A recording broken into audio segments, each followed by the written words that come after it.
के शुभेच्छा জানাই প্রণাম শ্রদ্ধা জানিয়ে স্টার্ট করছি।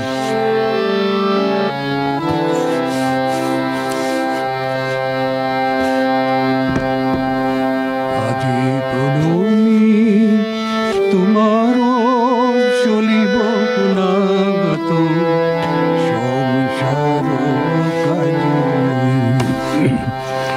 আজি প্রণমি তোমার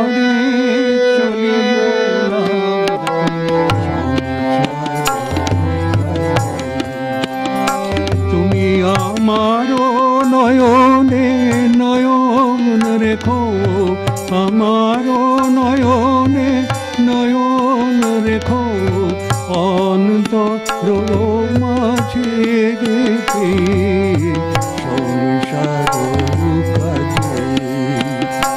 আজি তুমি তোমারও চলিব না তো সংসার কাজে।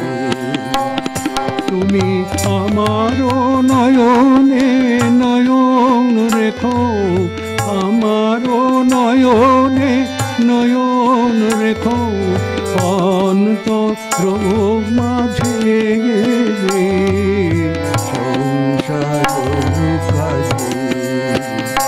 আজি তুমি তোমারও চলিব না তো সংসার কাজে। হৃদয় দেবতা রয়েছে প্রাণে, মন যেন কাহানি অর্থ জানে। হৃদয় দেবতা রয়েছে প্রাণে, মন যেন কাহানি অর্থ জানে। পাপেরও চিন্তা মরে যেন দহি দুঃসহ লাগে।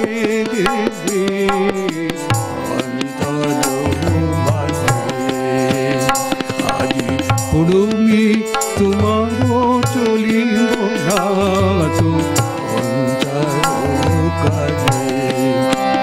তুমি আমারও নয়নে নয়ন রেখো, আমারও নয়নে নয়ন রেখো, অন্তর মাঝে সংসার কাজে। আজি তুমি তোমারও চলিব না তো সংসার কাজে। সব কলরবি সারা দিন মান, শুনি অনাদি সঙ্গীত গান। সবার সঙ্গে যেন বিরত তোমার সঙ্গ রাগালে। সব কলরবি সারা দিন মান, শুনি অনাদি সঙ্গীত গান। সবার সঙ্গে যেন বিরত তোমার সঙ্গ রাগালে। নিমেষে নিমেষে নয়নে বচনে, সকল কর্মে সকল মননে। নিমেষে নিমেষে নয়নে বচনে, সকল কর্মে সকল মননে। সকল হৃদয় তনতে যেন মঙ্গল বাজে সংসার কাজে। আজি তুমি তোমারও চলিব না তো সংসার কাজে। তুমি আমারও নয়নে নয়ন রেখো, আমারও নয়নে নয়ন রেখো, অন্তর মাঝে সংসার কাজে। আজি তুমি তোমারও চলিব না তো সংসার কাজে। আজি তুমি তোমারও চলিব না তো সংসার কাজে।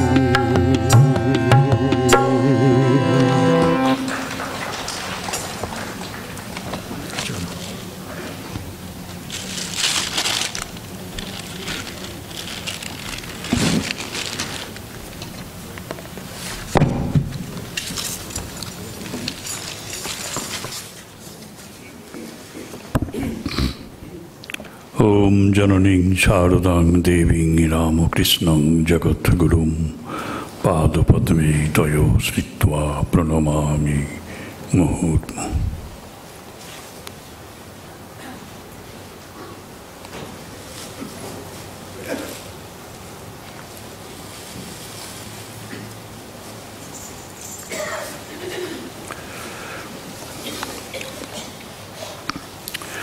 স্বামী তেজসানন্দ স্মারক বক্তৃতায় সমাগত সুধীবৃন্দ,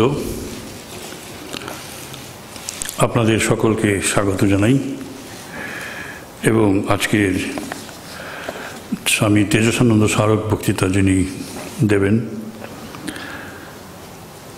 শ্রীমৎ স্বামী বোধ সারানন্দজি মহারাজ, আমাদের রামকৃষ্ণ মিশন বেলুড় মঠ অন্যতম সহ সম্পাদক, সহ সাধারণ সম্পাদক, তাকেও আমি স্বাগত জানাই, প্রীতি শ্রদ্ধা শুভেচ্ছা জ্ঞাপন করি এবং বিশেষ করে স্বামী তেজসানন্দজির বিশেষ স্নেহভাজন ব্রজলাল বন্দ্যোপাধ্যায়, মানে স্নেহভাজন অনেকেই ছিলেন, কিন্তু যে কয়েকটি স্নেহভাজন ছাত্র ব্রজলাল বন্দ্যোপাধ্যায়, সমীর মজুমদার এবং আরও বেশ কিছু যাদের অর্থানুকূল্যে স্বামী তেজসানন্দ স্মারক বক্তৃতাটি আয়োজিত হয়েছে, তাদেরকেও আমি বিশেষভাবে স্বাগত জানাই। আমাদের যেমন নিয়ম আছে সেরকম আজকে তার স্মরণ করার কথা, তাকে বিশেষ করে স্মরণ করছি। রামকৃষ্ণ মিশনের প্রথম দিকে কেমন করে ত্যাগ এবং সেবাকে অবলম্বন করে সন্ন্যাস জীবন আবর্তিত হতো তার একজন জ্বলন্ত দৃষ্টান্ত স্বামী তেজসানন্দজি মহারাজ। তিনি ছিলেন রামকৃষ্ণ সংঘের একজন আচার্য সন্ন্যাসী, সন্ন্যাসী কিন্তু আচার্য আক্ষরিক অর্থে। শ্রীরামকৃষ্ণ সংঘের অন্যান্য সেবা প্রকল্পে দক্ষতার সঙ্গে সেবা করলেও রামকৃষ্ণ মিশন বিদ্যা মন্দিরের প্রতিষ্ঠাতা অধ্যক্ষ, ফাউন্ডার প্রিন্সিপাল হিসাবে সংঘ সেবাই ছিল তার মুখ্য সাধনা। 1896 খ্রিস্টাব্দে পূর্ববঙ্গের ঢাকা জেলার মানিকগঞ্জ সাব ডিভিশনের হাপানিয়া গ্রামে এক ধর্মপরায়ণ মধ্যবিত্ত পরিবারে তার জন্ম হয়। তার পূর্বাশ্রমের নাম ছিল খগেন্দ্রনাথ, পিতা রজনীকান্ত, খুবই সৎ এবং ধর্মপরায়ণ। খগেন্দ্রনাথ খুবই মেধাবী ছিলেন। ম্যাট্রিকুলেশন থেকে এমএ পর্যন্ত সব পরীক্ষাতেই তিনি প্রথম শ্রেণীর উপরের দিকেই স্থান অধিকার করেন। ছাত্রজীবনেই তার সন্ন্যাস গ্রহণের দৃঢ় সংকল্প থাকায় এমএ পাসের পরেই সঙ্গে যোগদান করেন, কিন্তু মা বাবার প্রতি কর্তব্যবোধে তিনি বাড়ি ফিরে এসে কয়েকটি স্কুলে শিক্ষকতা করার পর 1927 খ্রিস্টাব্দে পুনরায় স্থায়ীভাবে সঙ্গে যোগদান করেন এবং কাশী অদ্বৈত আশ্রমে জপ, ধ্যান, শাস্ত্রাদি পাঠে নিমগ্ন হন। খগেন্দ্রনাথের তীব্র বৈরাগ্য এবং উচ্চ আধ্যাত্মিক ভাব লক্ষ্য করে স্বামী শিবানন্দজি মহারাজ তদানীন্তন সংঘের প্রচলিত নিয়মকে উপেক্ষা করে যথাসময়ের পূর্বেই 1927 খ্রিস্টাব্দের 15ই ডিসেম্বর তাকে ব্রহ্মচর্য ব্রতে দীক্ষা দেন এবং তখন তার নাম হয় জ্ঞান চৈতন্য। ব্রহ্মচর্যের পর জ্ঞান চৈতন্য মহারাজ মাদ্রাজ মঠ থেকে প্রকাশিত সংঘের পত্রিকা বেদান্ত কেশরীর সম্পাদকের কাজে ক্রমান্বয়ে 3 বছর দক্ষতার সঙ্গে সম্পাদন করেন। 1931 খ্রিস্টাব্দে তিনি স্বামী শিবানন্দজি মহারাজের নিকট সন্ন্যাস লাভ করেন এবং তার নাম হয় স্বামী তেজসানন্দ। সন্ন্যাসের পর 1931 থেকে 1935 খ্রিস্টাব্দ পর্যন্ত তিনি নানা তীর্থে বহু তপস্যা করেন। সঙ্গের আহ্বানে 1936 খ্রিস্টাব্দে মঠে এসে শ্রী শ্রী ঠাকুরের শতবার্ষিক উৎসব উপলক্ষে প্রকাশিত স্মারক গ্রন্থের সম্পাদনার কাজে সাহায্য করেন। 1938-39 এই 2 বছর কাল তিনি প্রবুদ্ধ ভারতের সম্পাদক ছিলেন। স্বামীজির ইচ্ছা এবং পরিকল্পনা অনুসারে 1940 খ্রিস্টাব্দে বেলুড় মঠের সংলগ্ন ভূমিখণ্ডে রামকৃষ্ণ মিশন বিদ্যা মন্দির প্রতিষ্ঠিত হয়। রামকৃষ্ণ সংঘের কর্তৃপক্ষ পণ্ডিত ত্যাগী এবং হৃদয়বান স্বামী তেজসানন্দকে এই মহাবিদ্যালয়ের যোগ্য আচার্য রূপে নির্বাচন করেন। স্বামী তেজসানন্দজি তার হিমালয়ের তপস্যার দিব্য আনন্দকে বিসর্জন দিয়ে সংঘের আহ্বানে বিদ্যা মন্দিরে এসে ছাত্র নারায়ণের সেবার সাধনায় নিজেকে সম্পূর্ণভাবে উৎসর্গ করেন। 1941 থেকে 1947 পর্যন্ত বিদ্যা মন্দিরের অধ্যক্ষ পদে থেকে তিনি এই প্রতিষ্ঠানের পরিচালনার এবং গুরুকুলের গুরু শিষ্যের সম্পর্কে জীবন গঠনের একটি স্থায়ী আদর্শ এবং ছাঁচ গড়ে তোলেন। এরপর সংঘের নির্দেশে 48 থেকে 51 খ্রিস্টাব্দ সেপ্টেম্বর পর্যন্ত তিনি পাটনা আশ্রমের অধ্যক্ষ হিসাবে কাজ করে আশ্রমের স্থায়ী অগ্রগতির সুষ্ঠু ব্যবস্থা করেন এবং পুনরায় বিদ্যামন্দিরের অধ্যক্ষ পদে যোগদান করেন। বিদ্যামন্দিরই ছিল তার সাধনার মুখ্য পীঠ। তিনি বিদ্যামন্দিরের সঙ্গে নিজেকে একীভূত করে নিয়েছিলেন। তার নিয়ম, নিষ্ঠা এবং বৈরাগ্য তেজ সকলকে সহজেই নিয়মিত করে নিত। তার শিক্ষা ছিল আপনি আচরি ধর্ম। স্বামীজি এবং শ্রী রামকৃষ্ণ সংঘ এই গুরুকুল শিক্ষা সত্রটিকে যেরূপ রূপায়িত করতে চেয়েছিলেন, স্বামী তেজসানন্দ ছিলেন ঠিক সেই সব গুণভূষিত এক অনন্য রূপকার। শেষের দিকে রোগশয্যায় থেকেও তিনি বিদ্যা মন্দিরের সেবায় এবং ছাত্রদের কল্যাণের কথা চিন্তা করতেন। দুরারোগ্য ক্যান্সার রোগের কষ্টকে তিনি গ্রাহ্য করেননি। মৃত্যুর কয়েকদিন পূর্ব থেকেই তিনি পঞ্জিকা দেখে তার ইচ্ছা মৃত্যুর দিনক্ষণ ধার্য করে বলে দেন। সেই অনুসারে মহাযোগী 1971 খ্রিস্টাব্দে 11 মে রাত্রি 7:35 মহাসমাধিযোগে শরীর ত্যাগ করেন। স্বামী তেজসানন্দজি ছিলেন জীবন প্রদীপ, যার শিখার স্পর্শে বহু জীবন উদ্দীপ্ত হয়ে উঠেছে। আমি জানি মহারাজজির সমস্ত অনেক ছাত্র এখানে আজ উপস্থিত আছেন, কারণ তিনি ছিলেন জীবন প্রদীপ। তারা এখনও তার নাম সম্মানের সঙ্গে যত্নের সঙ্গে স্মরণ করেন। এবং আমার অন্তত 4-5 জন অধ্যাপক ছিলেন যারা মহারাজজির ছাত্র ছিলেন। আমার প্রিন্সিপালও মহারাজজির ছাত্র ছিলেন, স্বামী মুক্তানন্দজি, এবং আরও কয়েকজন অঙ্কের অর্থনীতির, তারা সব মহারাজের ছাত্র ছিলেন। সুতরাং আমি মহারাজজিকে দেখেছি, তখন তিনি চেয়ারে করে ঘুরতেন আশ্রমের মধ্যে, মঠের মধ্যে, অনেকবারই দেখেছি। তা মহারাজকে এই সুযোগে আপনাদের সঙ্গে আমিও আমার প্রণাম নিবেদন করি। আজকে মহারাজজি আজকে বলবেন বোধসারানন্দজি তার বক্তৃতার বিষয়ে শ্রীরামকৃষ্ণ। আমরা বিষয়বস্তু এইরকম একটি রেখেছি, কোনো বিশিষ্ট বিষয় দিয়ে আমরা বিষয়ের পরিধিকে ক্ষুদ্র করতে চাইনি। মহারাজ অর্থাৎ বোধসারানন্দজি তার চিন্তা ভাবনা মতো শ্রীরামকৃষ্ণদেবের উপর শ্রীরামকৃষ্ণ, এমনকি দেব পর্যন্ত আমরা রাখিনি, শ্রীরামকৃষ্ণ এই বক্তৃতার বিষয় আমি মহারাজকে বিশেষভাবে অনুরোধ করব, তিনি আমাদের শ্রীরামকৃষ্ণ এই বিষয় নিয়ে কিছু শোনান। জয় মা।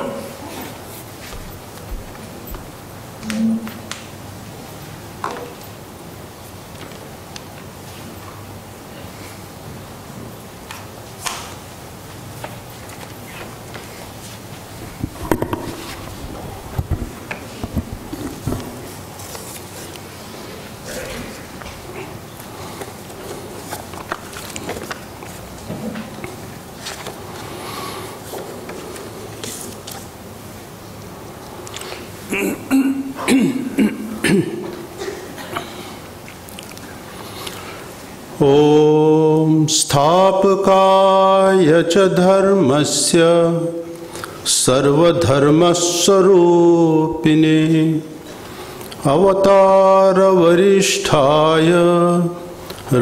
रामकृष्णाय ते नमः। स्वामी सुपर्णानंद जी महाराज और समवेत श्री रामकृष्ण भक्त मंडली, आज के स्वामी तेजस्वानंद जी महाराज स्मृतिते ये বক্তৃতা আয়োজন করা হয়েছে। সুপর্ণানন্দ জি মহারাজ আমাকে অনেক দিন ধরে চেষ্টা করছেন এখানে আনবার, যত আমি চেষ্টা করছেন অ্যাভয়েড করা, কিন্তু উনিও ছাড়বার লোক নেই, শেষে রাজি হতে হলো। যাই হোক, স্বামী তেজস্বানন্দ জি মহারাজকে আমার দেখবার সৌভাগ্য হয়নি, কেন তার আগে আমার জয়েন করার আগে তিনি শরীর ছেড়ে দিয়েছিলেন। আপনারা শুনলেন তিনি ঢাকাতে জন্মগ্রহণ করে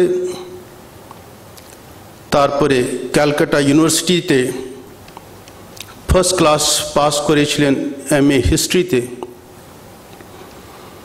আর স্বামী ব্রহ্মানন্দ জি মহারাজের কাছে তিনি দীক্ষা করে নিয়েছিলেন। আমি ওনার একটা স্টুডেন্ট ছাত্র কাছে শুনেছি মহারাজ এত প্রেমিক ছিলেন, প্রত্যেকটি ছাত্রকে তিনি দেখতেন, আর রাত্রে শোয়ার আগে তিনি হোস্টেলে একটা রাউন্ড মারতেন, সব ছেলেরা শুয়ে পড়েছে কিনা। যদি কোনো ছেলে এমনি শুয়ে পড়ে আছে কিন্তু মশারি খাটাননি, তিনি ঠিক মশারি খুঁজে বার করে মশারি খাটিয়ে তারপরে নিজে শুয়ে পড়তেন। আর সেই ছাত্রটি বলছিলেন মহারাজ যদি আরও কয়েক বছর বেঁচে থাকতেন আমরা অনেকই সাধু হয়ে যেতাম, মানে এত তিনি তাদেরকে ভালোবেসেছিলেন। স্বামী তেজস্বানন্দ জি মহারাজের মতন অনেক যুবক সব কিছু ত্যাগ করে রামকৃষ্ণ মঠে যোগ দিয়েছিল।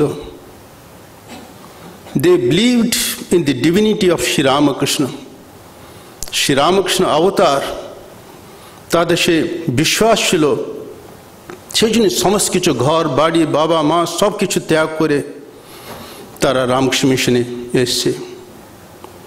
আজকে ये রামকৃষ্ণ মঠ और মিশন যে অবস্থায় আজকে পৌঁছেছে, তার জন্য কত সাধু ব্রহ্মচারী আমাদের ভক্তরা সমস্ত কিছু ত্যাগ করে আজকে আমরা এই অবস্থায় পৌঁছেছি ইত্যাদি।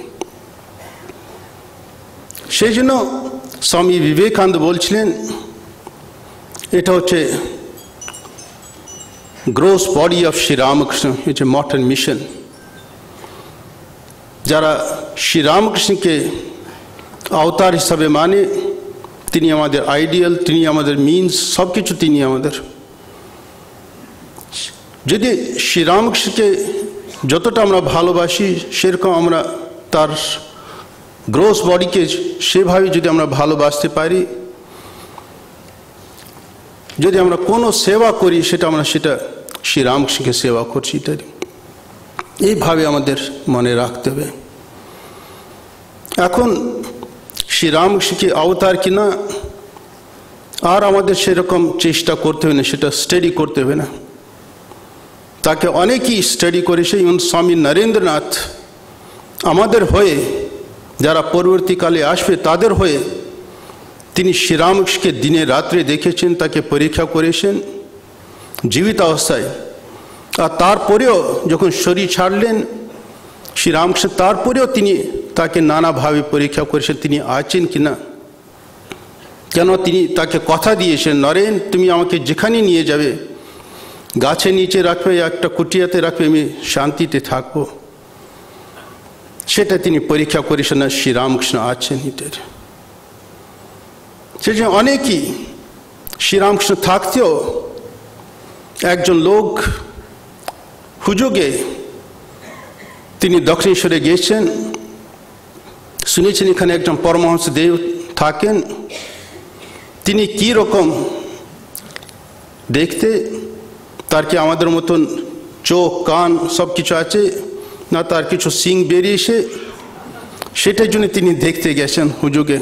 তার সে ভাবভক্তি কিছু নেই, জাস্ট হয়তো ওদিকে যাচ্ছিল, দক্ষিণেশ্বরে গেছেন জাস্ট। তখন প্রায় 12টা নাগাদ শ্রীরামকৃষ্ণ ঘরে ঢুকেছেন, তার আর আশাপাশি কোথাও লোক নেই। ইতিমধ্যে মা কালী মন্দির থেকে প্রসাদ নেবে এসে দুজন লোক সে প্রসাদ নিয়ে, তখন তো মা কালীকে তো অল্প কিছু প্রসাদ দেওয়া যায় না, অনেকটা ভাত, অনেকটা ভাজা, অনেকটা সিদ্ধ, অনেকটা তরকারি, একটু ডাব থাকবে, একটা মার্বেলে বিশাল বড় প্লেট থাকবে, মার্বেলে একটা গ্লাস থাকবে, একটা পান থাকবে। আর সে হুজুগে যে লোকটি গেছিল, সে এত খাওয়া দেখে তার অবাক হয়ে গেল, বাবা কীরকম পরমহংসদেব এত খাবে নাকি। শ্রীরামকৃষ্ণ বরাবরই তিনি ছিলেন পেট রোগা, খুব অল্প করে তিনি খেতেন, হয়তো প্রসাদ দেখানো হয়েছিল, ওখান থেকে হয়তো অল্প কিছু তিনি গ্রহণ করবেন। কিন্তু এই লোকটি ভাবলো, বাবা কীরকম পরমহংসদেব এত খাবেন নাকি একা। শ্রীরামকৃষ্ণদেব যেমন আমরা কাঁচে আলমিরা বাইরে থেকে সব কিছু দেখতে পাই, সেরকম শ্রীরামকৃষ্ণদেব মানুষের মনকে সেরকম তিনি ভাব দেখতে পাতেন। সেই জন্য মুখে কিছু না বলে তাকে তিনি বলছেন, দেখো যে তুমি সকাল বিকালে মা কালী নাম করি, সেই মা কালী এসব প্রসাদের ব্যবস্থা করেছে আমার জন্য। সেই মা কালী আমাকে দেখবার জন্য রানী রাসমণি আর মথুরবাবুকে এখানে নিয়ে এসেছেন, যাতে আমি সাধনা করব আর ওরা আমাকে ভালো করে দেখবে ইত্যাদি। আর সে মা কালী দূর দূর থেকে বড় বড় গুরুদেরকে নিয়ে এসেছেন, যারা আমাকে শিক্ষা দিতে পারবে। যেহেতু আমি সেই মা কালী সকাল বিকালে নাম করি, সেই মা আমার জন্য এত ভক্তদেরকে নিয়ে এসে যাতে আমি তাদের ঈশ্বর প্রসঙ্গ করতে পারি ইত্যাদি। এরকম ছিলেন শ্রীরামকৃষ্ণদেব, সব কিছু জানতে পারতেন। আরেকবার শ্রীরামকৃষ্ণদেব তিনি গিয়েছেন জোড়াসাঁকোতে, ওখানে একটা হরিসভা হবে, ব্রাহ্মভক্তরা এসছে একটা বড় হল ঘরে, অনেকেই গেছে ওখানে। শ্রীরামকৃষ্ণ তারও ইচ্ছা হলো দেখি ওরা কি করে। তখন এরকম সন্ধ্যা, তখন তো এত লাইট তো থাকতো না, তো টিম টিম করে হয়তো দু একটা আলো জ্বলছিল। শ্রীরামকৃষ্ণ তিনি দরজা থেকে জাস্ট একটু উঁকি মেরেছেন আর আবার বেরিয়ে এলেন।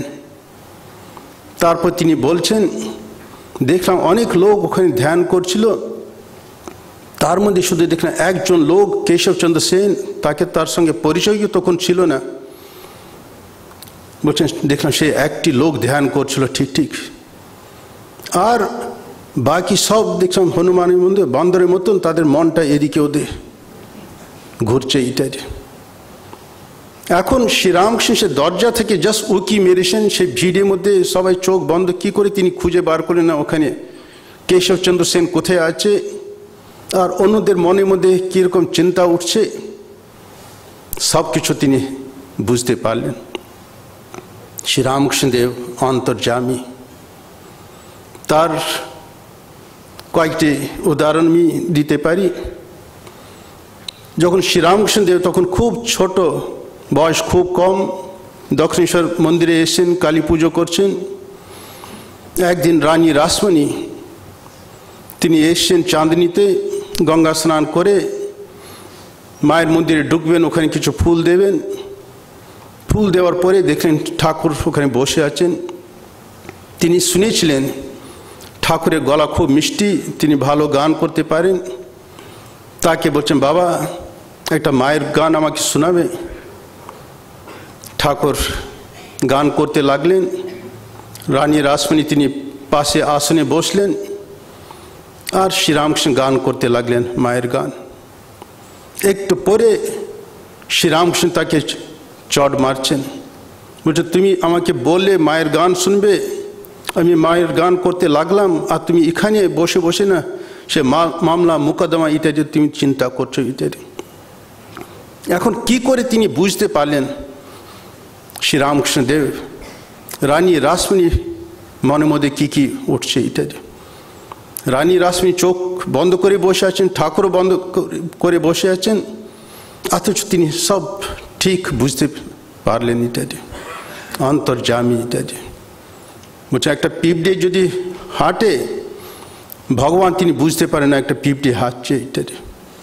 সেই জন্য আমাদের মনের মধ্যে কীরকম চিন্তা উঠছে সেরকম আমাদের সবসময় অ্যালার্ট থাকতে হবে ইত্যাদি। এখন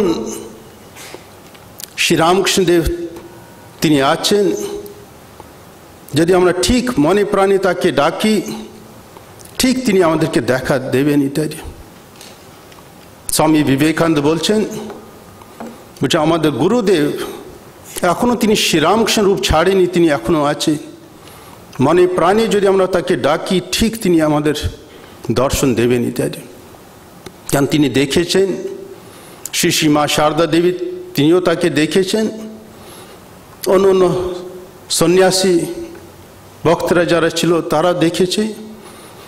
সেই জন্য স্বামী বিবেকানন্দ আমাদের সেটাই কথা সবসময় মনে রাখতে হবে, ঠাকুর আছেন, ঠিক যদি মনে প্রাণে তাকে আমরা যদি প্রার্থনা করি, ঠিক তিনি আমাদের দর্শন দেবেন ইত্যাদি।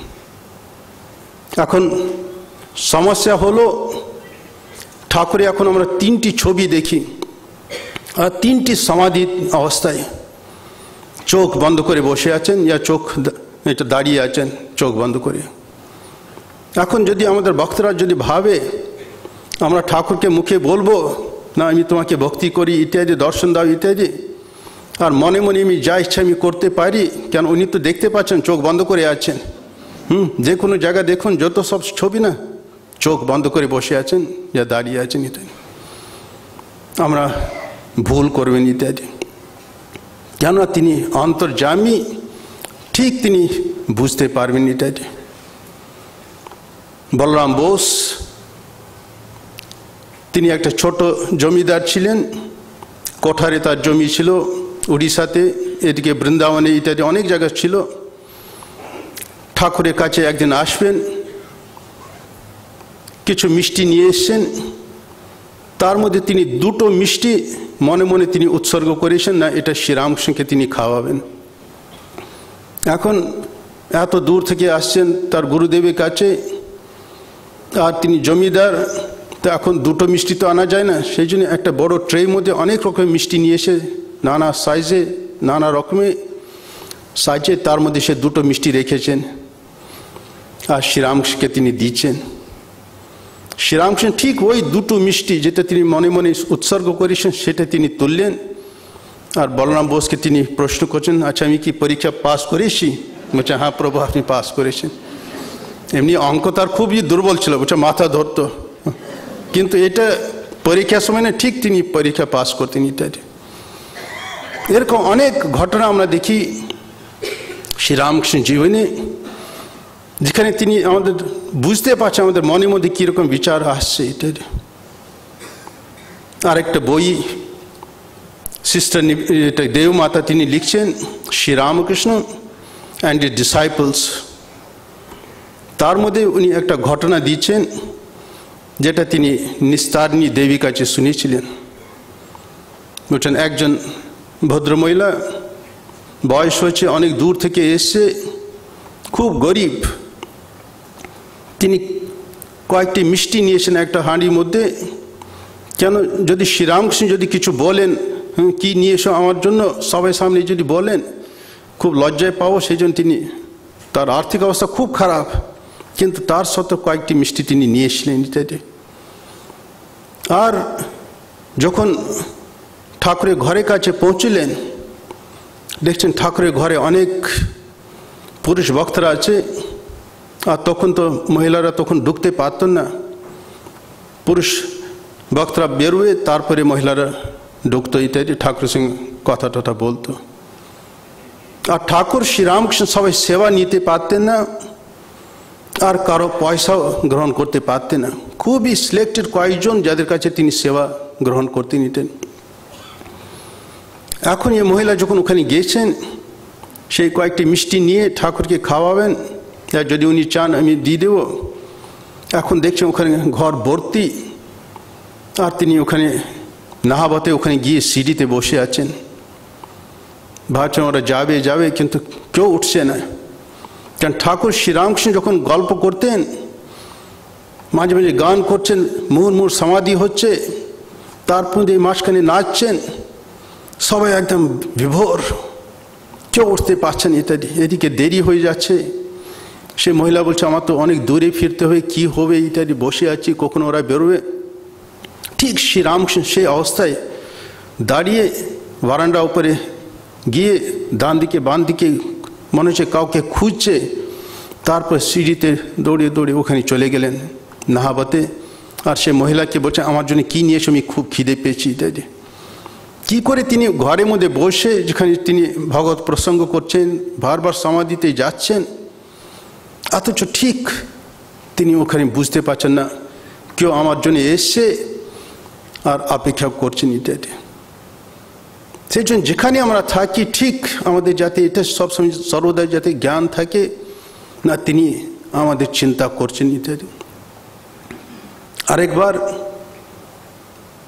রামচন্দ্র দত্ত তিনি ঠাকুরের কাছে এসছেন, যখন রাস্তায় আসছেন দেখছেন একটা মিষ্টি দোকানে একটা গরম গরম জিলেবি ওইটা বাজছে, তখন ইচ্ছা হলো না, যখন ঠাকুরের কাছে যাচ্ছি, ঠাকুর জিলেবি খুব ভালোবাসতেন, একটা ঠোঙ্গা করে তিনি নিয়ে আসছেন ইত্যাদি। তারপর একটা জায়গায় তিনি ব্রিজ ক্রস করার সময় একটা বাচ্চা ছেলে, তিনি দেখলেন ওর হাতে কিছু আছে, ওকে বলছে আমাকে বাবু কিছু দাও কিছু দাও। তিনি পাত্তা দেয়নি, বলছে না, সরিয়ে দিলেন। আবার তিনি বলছেন বাবু আমাকে কিছু দাও ইত্যাদি, আমি খুব খিদে পেয়েছি। তখন তার খুব দয়া এলো, ভাবলেন হয়তো ঠাকুর ওর বেশে আমার কাছে এসছে, সেই জন্য জিলেবি একটা সে ঠোঙ্গা থেকে একটা জিলেবি বার করে তাকে ওটা দিলেন। আর যখন দক্ষিণেশ্বরে এসে তিনি ঠাকুরের ঘরে ঢুকলেন আর শেলফের উপরে মিষ্টিটা রাখলেন, কেন বিকালে ঠাকুর খিদে পাবেন, তখন উনি ওটা মিষ্টিটা দিয়ে দেবেন ইত্যাদি। বিকালে ঠাকুর বলে আমি খিদে পেয়েছি, দেখো কোথায় কি মুড়ি আছে। তারপরে রামচন্দ্র দত্ত তিনি উঠে তিনি তার সঙ্গে একটা জিলেবিটা দিয়ে দিলেন সামনে, ঠোঙ্গাটা সামনে রেখে। ঠাকুর সেই ঠোঙ্গা থেকে একটা মিষ্টি বার করলেন, এটা দেখছে, ওটা ভাঙছেন, এরকম ছুঁড়ে ফেললেন। আবার আরেকটা মিষ্টি হাত দিচ্ছেন, সেটা ছুঁড়ে ফেললেন, খেলেন না, মুখে দিলেন না। তারপরে বললেন জল দাও, হাতটা ধুলেন, আর মুড়িও খেলেন না, খুব বিরক্ত। তখন রামচন্দ্র দত্ত তিনি ওটা দেখে তার খুব খারাপ লাগলো, আমি এত দূর থেকে নিয়ে এলাম আর ঠাকুর এরকম এটা ফেলে দিলেন, খেলে না, মনে হচ্ছে খুব বিরক্ত আছে। তারপরে বাড়িতে গিয়ে আবার 3 দিন পরে যখন আবার ঠাকুরের কাছে এসছেন, তখন ঠাকুর তাকে বলছেন দেখো, যখন আমাকে কেউ দেয় কিছু, আমি প্রথমে মা কালীকে মনে মনে তাকে অর্পণ করি, তারপরে আমি নিজে প্রসাদ করি। কিন্তু যদি সেটা এঁটো থাকে, কেউ হয়তো খেয়ে থাকে, তাহলে আমি ওটা করতে পারি না। তখন তিনি বুঝলেন, আচ্ছা সে গতবার যখন আমি এসেছিলাম তখন ঠাকুর, তখন আমি তো একটা ছেলেকে দিয়েছিলাম, সেটা ঠাকুর সেটা সব বুঝতে পেরেছে, সেই জন্য ঠাকুর এটা করেনি।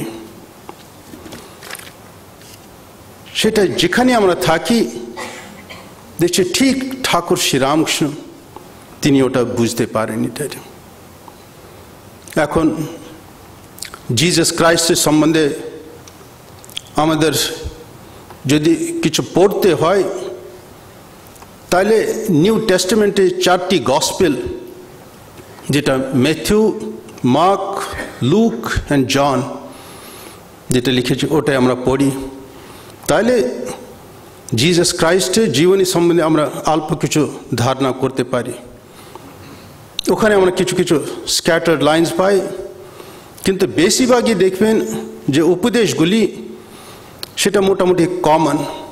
হয়তো কোনো গসপেলে আমরা একটু বেশি পাই, কোনো হয়তো একটা গল্পটা হয়তো আরও বড় করে ডিটেলসে লেখা আছে, কিন্তু মোটামুটি ম্যাটার আমরা একই দেখি, শুধু ভাষা আলাদা আলাদা। সেরকম শ্রীরামকৃষ্ণ সম্বন্ধে যদি আমাদের কিছু পড়তে হয়, তার গসপেল অন্তত 5টা গসপেল আমরা পাই। প্রথম গসপেল যেটা লিখেছিলেন সেটা ছিল গিরিশচন্দ্র সেন। তিনি একজন ব্রাহ্ম ছিলেন, একটা লিঙ্গুইস্ট ছিলেন। তাকে কেশবচন্দ্র সেন বলেছিলেন তুমি কোরআন সেটা অনুবাদ করবে বাংলায়। কেন? তিনি ইংলিশ, বাংলা, সংস্কৃত, উর্দু, পার্সিয়ান সব কিছু জানতেন। সেজন্য তাকে দায়িত্ব দিলেন। আর 30 বছর তিনি সে কোরআনটা অনুবাদ করলেন। আর যারা অন্য সুফি সেন্ট ছিল, যাদের পার্সিয়ানে তাদের জীবনী লেখা হচ্ছে, তিনি ওটা বাংলায় অনুবাদ করলেন ইত্যাদি। সেজন্য তার নাম পড়েছিল মৌলভী গিরিশচন্দ্র সেন। তিনি ঠাকুরের কাছে এসে ঠাকুরের কথা শুনতেন, তারপরে তিনি সেটা নোট করতেন। তিনি পরে বার করেছিলেন আদি কথামৃত ইত্যাদি। 1877-এ যেটা প্রথম আদি কথামৃত বেরোলো, তখন ঠাকুরে যারা সন্ন্যাসী তখন কেউ আসেনি। তিনি প্রথম যেটা তিনি ওটা লিখলেন। আর ওখানে আমরা দেখছি 184 ঠাকুরের উপদেশ আমরা দেখছি ওখানে। তারপরে যে দ্বিতীয় লোক যিনি ঠাকুরের উপদেশ লিখলেন সেটা ছিলেন সুরেশচন্দ্র দত্ত। তিনি আরও ডিটেলসে লিখলেন। হয়তো তিনি বেশি দিন ঠাকুরের কাছে এসেছিলেন, সেই জন্য প্রায় 950 উপদেশ তিনি লিখেছেন। সেটা এখনও আমরা ওটা দেখি, এখনও বেরোচ্ছে সে বইটা। আর তৃতীয় বই সেটা হচ্ছে রামচন্দ্র দত্ত, যেটা তিনি 1885-এ তিনি প্রায় 300 উপদেশ শ্রীরামকৃষ্ণ তিনি লিখেছেন ইত্যাদি। এই 3টি বই এখনও ইংলিশে পুরোপুরি ওটা বেরোয়নি, কিন্তু বাংলায় এখনও সেটা পাওয়া যাচ্ছে। আর চতুর্থ যেটা কথামৃত অথবা গসপেল, সেটা মহেন্দ্রনাথ গুপ্ত তিনি লিখলেন। কেন 1881-এ তিনি এলেন, আপ টু 86 পর্যন্ত ঠাকুরের সঙ্গে ছিলেন। 5টি ভলিউম তিনি বার করলেন, যেটা 1901 থেকে প্রায় 1935 সাল পর্যন্ত ওটা এক একটা করে বেরোলো ইত্যাদি। ওটাই অথেন্টিক আর ডিটেলস ওখানে আমরা পাচ্ছি ইত্যাদি।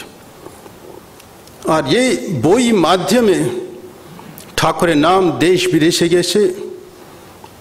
আরেকটি গসপেল যেটা বেরিয়েছিল সেটা নোট করেছেন স্বামী ব্রহ্মানন্দজি মহারাজ, রাখাল মহারাজ।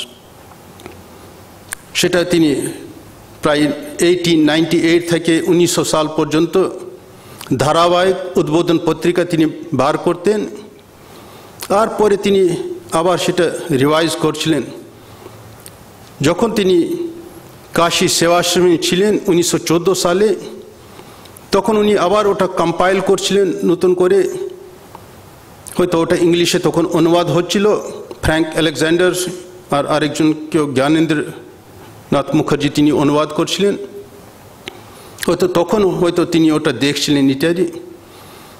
আর একদিন তিনি প্রায় দেখা যেত তিনি রাত্রে তার ঘরে লাইট জ্বলছে, আর একদিন তিনি সেবককে বলছেন তুমি সে ম্যানস্ক্রিপ্টটা নিয়ে এসো তো, রামকৃষ্ণ উপদেশ। তারপরে তিনি কিছু কারেকশন করতে লাগলেন। পরের দিন সেবক তাকে জিজ্ঞেস করছে, মহারাজ আপনি সে মাঝ রাত্রে আমাকে ডাকলেন, কি ব্যাপার? সে ম্যানস্ক্রিপ্ট নিয়ে কি? বলছেন আপনার ঠাকুর আমাকে দর্শন দিলেন। বলছেন তুমি এটা কি লিখেছ? এটা তো আমি লিখিনি, আমি তো এভাবে বলেছি, এটা তুমি তো এভাবে লিখছো। তবে এই যে গল্প যেটা, এটা তো আমার গল্প নেই, এটা আমি অমুক একটা সন্ন্যাসীর কাছে শুনিয়েছিলাম, আর তুমি আমার নামে চালিয়ে দিচ্ছ ইত্যাদি। সেই জন্য ঠাকুর তখন শরীর ছেড়ে দিয়েছেন, কিন্তু তিনি দেখছেন না আমার বাণী কত লোকের কাছে যাবে, আর তার মানসপুত্র রাখাল তিনি তার নামে কি কি লিখছেন ইত্যাদি। তখন তিনি কারেকশন করছেন ইত্যাদি। সেরকম আমরা দেখছি এরকম বহু ঘটনা আছে যেটা ঠাকুর তিনি দেখছেন আমাদেরকে, আর তিনি কারেকশন করছেন ইত্যাদি। সেরকম মহাপুরুষ মহারাজ তিনিও ঠাকুরের কিছু উপদেশ তিনি নোট করতেন। একদিন ঠাকুরের মুখের দিকে তাকিয়ে খুব মনোযোগ দিয়ে তার কথা শুনছেন, আর ঠাকুর তাকে দেখে বলছে, তুমি কি দেখছো, এভাবে কেন দেখছো? বলছে, এটা এই কাজ তোমাকে করতে হবে, তুমি ছেড়ে দাও এটা। তখন মহাপুরুষ মানুষ বুঝলেন না, ঠাকুর চাইছে না এটা আমি তার বাণী এটা লিখি। সেভাবে তিনিও বুঝলেন এটা ঠাকুর নানাভাবে তাকে এটা হিন্ট দিলেন। আর যে কয়েকটি উপদেশ যেটা তিনি নোট করেছিলেন সেটা তিনি গঙ্গায় তিনি ফেলেন ইত্যাদি। সেরকম আমরা যখন ঠাকুরের শিষ্যদের দেখি কি করে ঠাকুর যে অন্তর্যামী, তিনি দেখছেন তাদের মনের মধ্যে কীরকম বিকার আসছে, কার কি সুবিধা অসুবিধা হচ্ছে, তিনি তাদেরকে সেভাবে তিনি গাইড করছেন ইত্যাদি। একদিন রাজা মহারাজ তার কাছে এসছেন, বয়স খুব কম।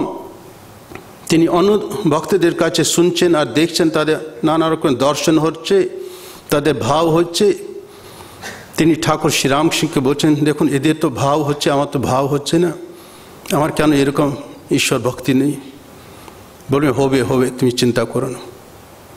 একদিন শ্রীরামকৃষ্ণদেব তিনি মায়ের মন্দিরে যাচ্ছেন, রাখাল পেছন পেছনে যাচ্ছেন, তিনি নাট মন্দিরে বসে তিনিও ধ্যান করতে লাগলেন। তার দর্শন হচ্ছে, তিনি দেখছেন মা কালী মন্দির থেকে সে জ্যোতি বেরোচ্ছে, মনে হচ্ছে 1000 সূর্যের মতন এরকম আলো আসছে। তিনি এমন ভয় পেলেন, ওখানকে তাড়াতাড়ি ছুটে ঠাকুরের ঘরে চলে এলেন। ঠাকুর তাকে বলছেন, আচ্ছা তুমি কি আজকে ধ্যান করেছো? বলছে, হ্যাঁ করলাম, আমি তো এরকম ছিলাম, তখন তো দর্শন এটা এরকম আলো দেখলাম, মানে দেখা যাচ্ছে, তাকানো যাচ্ছিল না, আমি ভয়ে চলে এলাম। বলছো, তুমি তো কয়েকদিন আগে তুমি আমাকে কমপ্লেন করছো না তোমার দর্শন হচ্ছে না। তো সেরকম দেখুন ঠাকুর ঠিক বুঝতে পারলেন। আরেকদিন রাজা মহারাজ তিনি নাট মন্দিরে বসে ধ্যান করছেন, কিন্তু মনটা এত রেস্টলেস, কিছুতে ধ্যান করতে পারছে না, নিজের উপরে খুব বিরক্ত, ডিপ্রেসড। বলছে, আমি এসছি ঠাকুরের কাছে, এখানে আমার ধ্যান হচ্ছে না, না এখান থেকে লাভ নেই, আমি 2-3 দিন থেকে তারপর এখান থেকে আমি চলে যাবো ইত্যাদি। ঠাকুরকে কিছু বলেনি। যখন তিনি এসছেন ঠাকুরের ঘরের দিকে, ঠাকুর তখন ওখানে বারান্দা পায়চারি করছেন। ঠাকুর তাকে দেখে আবার ঘরে এলেন। বলছেন, তোমার চেহারা দেখে না আমি দেখতে পাচ্ছি তোমার মনের উপরে একটা খুব বিশাল বড় একটা জাল ফেলে আছে, এটা কি তোমার অবস্থা? বলছে, আমার মন খুব খারাপ, আপনি তো জানেন, আমি কিছুতে বসতে পারছি না, ধ্যান করতে পারছি না। ঠাকুর তার জিভের উপরে কিছু লিখে তারপরে তার খুব ভাব সমাধি হলো ইত্যাদি। সেজন্য আমাদের কিছু বলতে হবে না, ঠাকুর ঠিক আমাদের বুঝতে পারেন ইত্যাদি। আরেকদিন ঠাকুর শ্রীরামকৃষ্ণ বসে আছেন, রাখাল তাকে তেল মালিশ করছেন। কিভাবে একটা রাখাল মাস তার উপর খুব বিরক্ত হয়ে রেগে মেগে তিনি চলে গেলেন ইত্যাদি। ভাবলেন আমি বাড়িতে চলে যাব। তারপর কিছু দূর গিয়ে যদুমল্লিকে বাগান বাড়ি পর্যন্ত গিয়ে বাস আর যেতে পারছে না, ওখানে বসে পড়লেন ইত্যাদি। বুঝতে পারছেন কেন এগোতে পারছি না। তারপর কিছুক্ষণ পরে ঠাকুর রামলালকে পাঠালেন, বলছেন যাও রাখালকে নিয়ে এসো ধরে। তিনি গেলেন আর নিয়ে এলেন। তখন ঠাকুর বলছেন, দেখো আমি তোমার ওখানে লক্ষণ রেখা করলাম, সেই জন্য একটা বাউন্ডারি এঁকে না, তুমি সেই জন্য আর যেতে পারি, তোমাকে আর যেতে দিইনি ইত্যাদি। ঠিক সে অন্তর্যামী শ্রীরামকৃষ্ণ আমাদের ঠিক ধরতে পারেন ইত্যাদি। আরেকদিন রাখাল এসছে কলকাতা থেকে, ঠাকুর তাকে বলছেন, আচ্ছা তোমার চেহারা দিকে আমি তাকাতে পারছি না, তুমি কিছু মিথ্যা কথা বলছো? বলছে, না তো। বলছে, সেই কি মনে হচ্ছে কিছু হয়েছে? তখন তার মনে পড়লো না, বন্ধুদের সঙ্গে গল্প টল্প করে একটা কিছু মিথ্যা কথা তিনি বলেছিলেন, কিন্তু তিনি ভাবতে পারেনি না গল্প করতে করতে যদি কিছু মজা করা হয় না সেটাও মিথ্যা হয়। ঠাকুর বলছেন, না এটা কখনোই করবে না। আরেকদিন তিনি কিছু ভুল করেছিলেন, ঠাকুরের কাছে এসছেন, তার কাছে তিনি আবার বলবেন না আমি এটা ভুল করেছি আর করব না। যখন ঠাকুরের ঘরে ঢুকতে যাচ্ছেন, ঠাকুর তাকে বলছে তুমি এটা জলের মগটা নিয়ে এসো, চলো আমার সঙ্গে। তিনি পঞ্চবটিতে গিয়ে আবার যখন ফিরবার সময় বলছে দেখো এ ভুল তুমি কখনো করবে না, তুমি এটা ভুল করেছো। তিনি কিছু বলেনি রাজামাস, তিনি মনে মনে ভাবছেন এই ঠাকুরকে আমি সব কিছু বলবো আর ক্ষমা চাইব। কিন্তু তার আগে ঠাকুর সব বুঝে গেছেন, তাকে বলছে না খবরদার তুমি এটা ভুলটা করবো না ইত্যাদি। এরকম আমরা দেখছি শ্রীরামকৃষ্ণ দেব যে কলকাতা শহরে কতবার তিনি এসছেন, রাস্তা দিয়ে গেছেন, ময়দান ওখানে গেছেন, মিউজিয়ামে গেছেন, জুতে গেছেন, তারপরে কত বাড়িতে গেছেন আনইনভাইটেড, কেউ তাকে ডাকেনি, কিন্তু নিজে থেকে তিনি গেছেন ইত্যাদি, আর খবর নিতেন। ঠাকুর নিজে বলছেন, স্বামীজি এটা কথা বলতে, যদি মাউন্টেন পাহাড় যদি মোহাম্মদের কাছে যদি না আসতে পারে তাহলে মোহাম্মদকে পাহাড়ের কাছে যাওয়ার দরকার। সেরকম ঠাকুর নিজে তিনি যেতেন, আর তিনি বলতেন যদি জগদম্বার সাম্রাজ্যে যদি কোনো কিছু গোলমাল হয় আমি ওখানে যাই। যেমন একটা গভর্নমেন্ট অফিসার ব্রিটিশ রাজ্যের সময় এটা যেতেন আর সব কিছু ঠিক হয়ে যেত। সেই জন্য তিনি সব জায়গায় যেতেন আর খুব লক্ষ্য করতেন। একজন ঠাকুর তিনি ঘোড়া গাড়িতে যাচ্ছেন কলকাতা শহরে, জানলা খোলা রেখেছেন, হ্যাকনি ক্যারেজে আছেন, জানলা খোলা রেখেছেন আর দেখছেন মানুষ কীভাবে হাঁটছে, কি করছে। আর তখনকার দিনে যেমন আমরা দেখি কে কি পরেছে, শাড়ি পরেছে, কীরকম জামা পরেছে ইত্যাদি, কত দামে পরেছে, সেরকম ঠাকুরের ইচ্ছা হলো না দেখি তখনকার দিনে ফ্যাশন কীরকম আর কীরকম লাইফস্টাইল। তখন পরে আমাদের মাস্টার মহাশয় তিনি কথা মতো লিখছেন, বলছেন ঠাকুর আমাকে বললেন এরকম যখন যাচ্ছিলাম দেখলাম প্রত্যেকটি মানুষে দেখলাম সে পেটে চিন্তা আর কি খাবে কি না খাবে, বাস এটাই নিয়ে দেখছি চিন্তা তাদের ইত্যাদি। তাদের মন কাম কাঞ্চনে লিপ্ত ইত্যাদি। সমস্ত লোকে দেখলাম এরকম অবস্থা যারা যাচ্ছে রাস্তা দিয়ে। কিন্তু একজন দুজনকে দেখলাম তারা তাদের মন ঈশ্বরের দিকে আছে, বাকি সবাইকে দেখলাম ইত্যাদি। সেই জন্য যদি আমরা রাস্তায় কোথাও যাই, কলকাতা শহরে বা বাড়িতে আছি, সবসময় সাবধান থাকবেন কখন ঠাকুর আসবেন। আর যে বাড়িতে তিনি যেতেন